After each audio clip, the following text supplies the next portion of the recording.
ಶ್ರೀ ಪರಂಜ್ಯೋತಿ ಭಗವತಿ ಭಗವಾನರ ಪವಾಡ. ಇದು ಮುಂಬೈನ ಅಜಯ್ ಮೆಹ್ತಾ ಅನ್ನುವವರಿಗೆ ಆದಂತಹ ಅನುಭವ.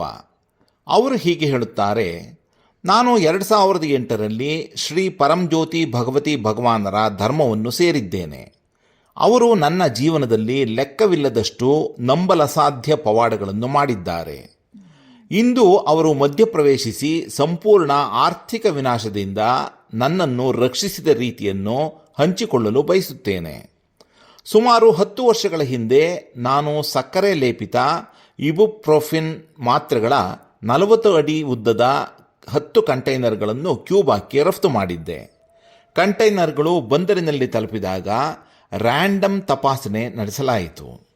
ಇತರ ದೇಶಗಳಿಗಿಂತಲೂ ಕ್ಯೂಬಾದಲ್ಲಿ ಅತ್ಯಂತ ಹೆಚ್ಚು ಕಟ್ಟುನಿಟ್ಟಾದ ಗುಣಮಟ್ಟದ ಮಾನದಂಡಗಳಿವೆ.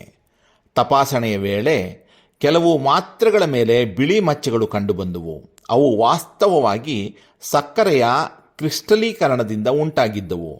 ಇದರ ಪರಿಣಾಮವಾಗಿ ಎಲ್ಲ ಬ್ಯಾಚ್ಗಳ ಸಂಪೂರ್ಣ ತಪಾಸಣೆಗೆ ಆದೇಶಿಸಿದರು.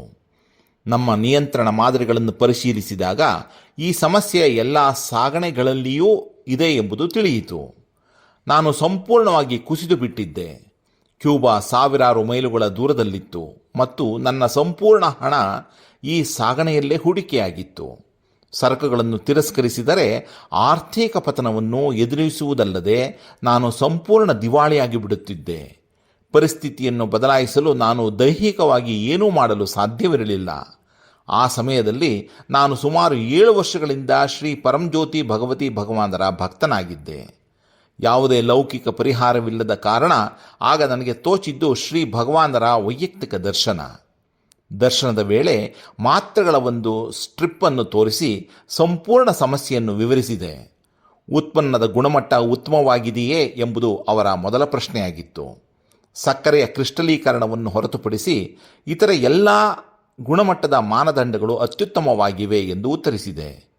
ಆಗ ಶ್ರೀ ಪರಂಜ್ಯೋತಿ ಭಗವತಿ ಭಗವಾನರು ತಮ್ಮ ದೈವಿಕ ಕೈಗಳಲ್ಲಿ ಆ ಸ್ಟ್ರಿಪ್ಪನ್ನು ತೆಗೆದುಕೊಂಡು ನಿಧಾನವಾಗಿ ಅದರ ಮೇಲೆ ಸೌಮ್ಯವಾಗಿ ಕೈಗಳಿಂದ ಸವರಿದರು.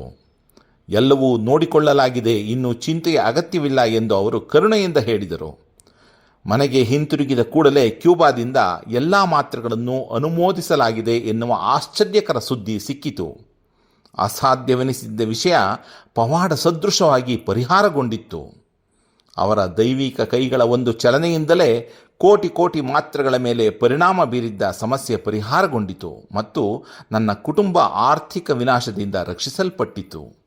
ಶ್ರೀ ಪರಂಜ್ಯೋತಿ ಭಗವತಿ ಭಗವಾನರಿಗೆ ನನ್ನ ಕೃತಜ್ಞತೆಯನ್ನು ವ್ಯಕ್ತಪಡಿಸಲು ಪದಗಳೇ ಸಾಕಾಗುವುದಿಲ್ಲ. ನೀವು ಸದಾಕಾಲ ನನ್ನ ಹೃದಯದಲ್ಲಿದ್ದೀರಿ ಮತ್ತು ನಾನು ಶಾಶ್ವತವಾಗಿ ನಿಮ್ಮ ದೈವಿಕ ಸ್ವರ್ಣ ಪಾದಕಮಲಗಳಲ್ಲಿರಲು ಬಯಸುತ್ತೇನೆ. ಚಮತ್ಕಾರ ಪ್ರದಾತ ಶ್ರೀ ಪರಂಜ್ಯೋತಿ ಭಗವತಿ ಭಗವಾನರಿಗೆ ಜಯವೆನ್ನಿ.